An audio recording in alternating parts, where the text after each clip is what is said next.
Selleks, et teha teadlikke otsuseid, on vaja usaldusväärseid andmeid. Kõigepealt tuleb aga vajalikud andmed kokku koguda, näiteks teha küsitlus.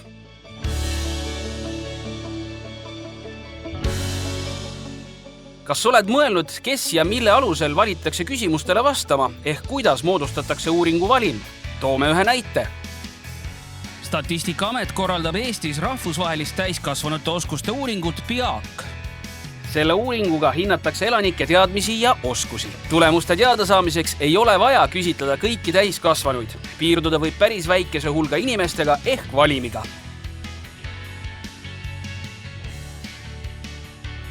Selline hulk vastajaid võimaldab saada keskmised hinnangud kogu täiskasvanud elanikkonna kohta. Vaatame samm-sammult, kuidas need 13 000 inimest uuringusse valitakse.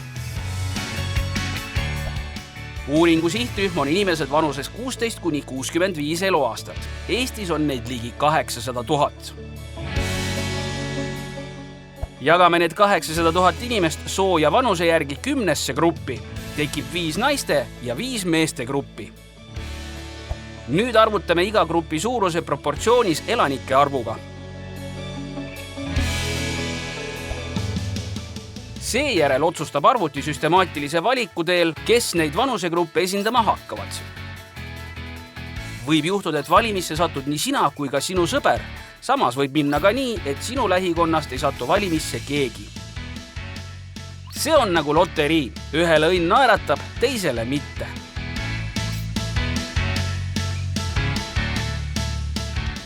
Kui saad kutse osaleda täiskasvanute oskuste uuringus, oled üks vähestest, kuid olulistest väljavalitutest. Osale kindlasti. Sinu arvamus on väga tähtis. Selle pealt saab riik teha olulisi otsuseid, et toetada Eesti inimeste hakkamasaamist igapäevaelus ja arendada elukestva õppe võimalusi.